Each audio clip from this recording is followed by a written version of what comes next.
খাচ্চর mister বিনের দেখা দেখি আমিও প্রায় আজকে 7 দিন যাবত গোসল করি না। এই শীতের মধ্যে বিছানা ছেড়ে উঠে বাল্ব বন্ধ করার চেয়ে এটাকে গুলি করে উড়িয়ে দেয় উত্তম। হ্যালো পুলিশ, হেল্প হেল্প, ডাকাত পড়ছে আমাদের বাড়িতে, হেল্প।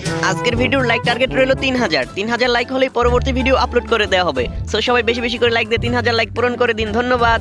শীত আসতে প্রায় 15-20 দিনের বেশি হয়ে গেছে। এই 15-20 দিন এখন পর্যন্ত একদিনও গোসল করি নাই। আপনারাই বলেন এই শীতে কি গোসল করা যায়? শরীরে পানি ঢাললে মনে হয় যেন অ্যাসিড ঢালতেছি। মাঝে একদিন সাহস করে গেছিলাম গোসল করার জন্য, পানিতে হাত দিয়ে দেখি এত ঠান্ডা ঠান্ডা রে ভাই, আমি ব্যাঙের মতো লাফ পারতে পারতে চলে আসছি। কিন্তু সমস্যা হইতেছে এতদিন গোসল না করার ফলে নাকি আমার সাথে প্রচুর গন্ধ আসতেছে, যদিও আমি নিজে কোনো গন্ধ পাই না। কিন্তু আমার গার্লফ্রেন্ড আমার সাথে ব্রেকআপ করে চলে গেছে, এই অপমান মাইনে নেওয়া যায় না। তাই আজকে যত কষ্টই হোক আমি আজকে গোসল কইরেই ছাড়মু। Let's go. ওই শালার মিস্টার বিনের সাথে থাকতে থাকতে আমিও খাচ্চর হয়ে গেছি। 7 দিনের বেশি হয়ে যায় গোসল করি না। এই দুঃখে আমার বউ আমার রাইখা বাপের বাড়ি চলে গেছে। যাইবই না কেন, এই গোসল না করার ফলে শরীরটা যে গন্ধ বের হইতাছে, আমি নিজেই তো থাকতে পারি না, বউ কিভাবে থাকবো? যাই হোক, আজকে আর কোনো খাস্তা পানি করা যাইব না। আজকে যত কষ্টই হোক গোসল আমি কইরাই ছাড়মু। তো লেটস গো।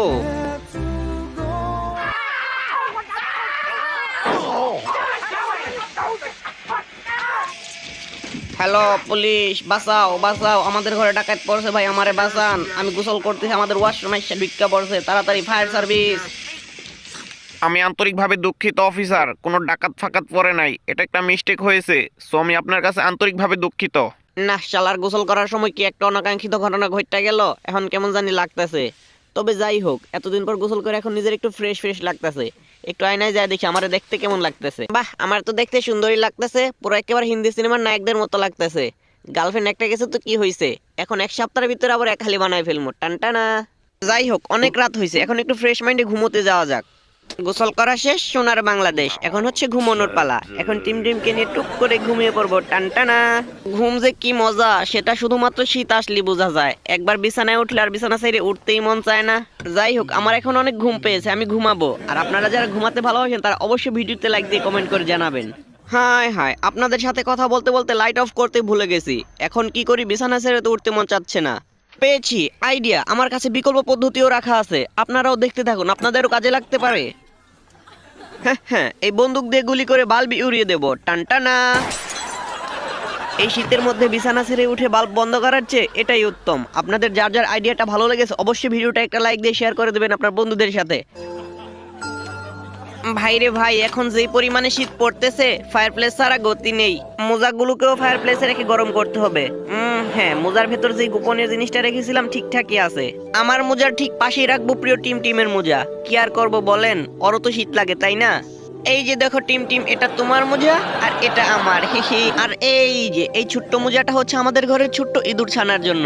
এটা ওর জন্য আমি স্পেশাল ভাবে অর্ডার দিয়ে বানিয়ে এনেছি।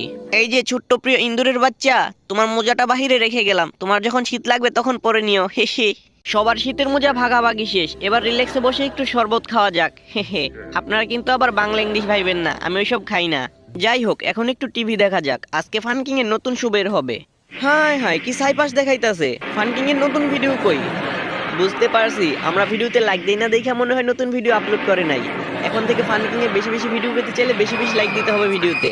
যা সালা, টিভি দেখবো না, যেখানে ফানকিং এর ভিডিও নাই সেখানে আমিও নাই। কি ব্যাপার, দরজার বাইরে থেকে কিসের যেন আওয়াজ আসতেছে, একটু দরজা খুলে দেখতে হয়তো। ওয়াও, এই শীতের মধ্যে এই কিউট কিউট বাচ্চাগুলো আসছে ছড়া শোনানোর জন্য। দাঁড়াও, আমি ব্যবস্থা করতেছি। নিমটি, চানাচুর, বাংলা ইংলিশ সবকিছু হাতের সামনে এনে নেই, আর এই মুরাটাও সামনে এনে নেই।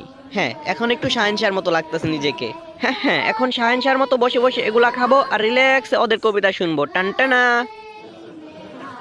না, ওদের কবিতা শুনে প্রচুর ঘুম পাইতেছে, আর শীতের মধ্যে ওদের বেশিক্ষণ দাঁড় করায় রাখা ঠিক হবে না। একটু আদর আপ্যায়ন করে ওদের বিদায় করে দেই। বাবুরা, আজকের মতো তোমরা আসো, তোমাদের কবিতা আরেকদিন শুনবো। কি ভাবছিলেন চকলেট গুলো ওদের দিব? জীবনেও না, আমি খাইতে পাই না আবার ওদের দেবো। ওয়াও, অ্যালার্ম বেজে গেছে, সকাল হয়ে গেছে, এখনই তাড়াতাড়ি উঠতে হবে। এই শীতের সকালে ঘুম থেকে ওঠাটা যে কি যে প্যারা তা বলে বোঝানো যাবে না। যাই হোক, এখন একটু লাফালাফি ঝাপাঝাপি করে শরীরটাকে গরম করে নিতে হবে। বাহ, ফায়ার প্লেসে থেকে তো মোজাগুলো ভালো গরম হয়েছে। এখন টিমকে বুঝিয়ে দেই। ওয়েট, মোজার ভেতরে টিমের আরেকটা গুরুত্বপূর্ণ জিনিস দিয়েছিলাম গরম হওয়ার জন্য ফায়ার প্লেস, আর সেটা হচ্ছে আমাদের প্রিয় টিমের চোখ। Hello team. আচ্ছা বলো তো টিম এখানে কয় আঙ্গুল? 3 আঙ্গুল। হ্যাঁ, তুমি পেরেছো, তুমি সব দেখতে পাচ্ছ। প্রচন্ড শীত পড়েছে, এখন আমার মোজাগুলো পরে নিতে হবে, আর তার আগে দেখতে হবে আমার সেই গোপন জিনিসটা আছে কিনা। এই তো আছে, হ্যাঁ হ্যাঁ, আমার সেই গোপন জিনিসটা হচ্ছে আমার আরেকটা মোজা, টানটানা। যাই হোক, কথা না বাড়ি এখন তাড়াতাড়ি করে মোজাগুলো পরে নিতে হবে। আমারটা তো পরা হলোই, এবার দেখি ইঁদুর ছানার কি অবস্থা। না, ও তো দেখি পরে নাই, আমারই কিছু একটা ব্যবস্থা করতে হবে। এই তো ওর মোজা থেকে বেরিয়ে এলো এক টুকরো খাবার, আমি এটাকে এই ইঁদুর মারার কলের মধ্যে রেখে গেলাম, তুমি সময় করে রিল্যাক্সে খেয়ে নিও। এখনকার মতো আলবিদা।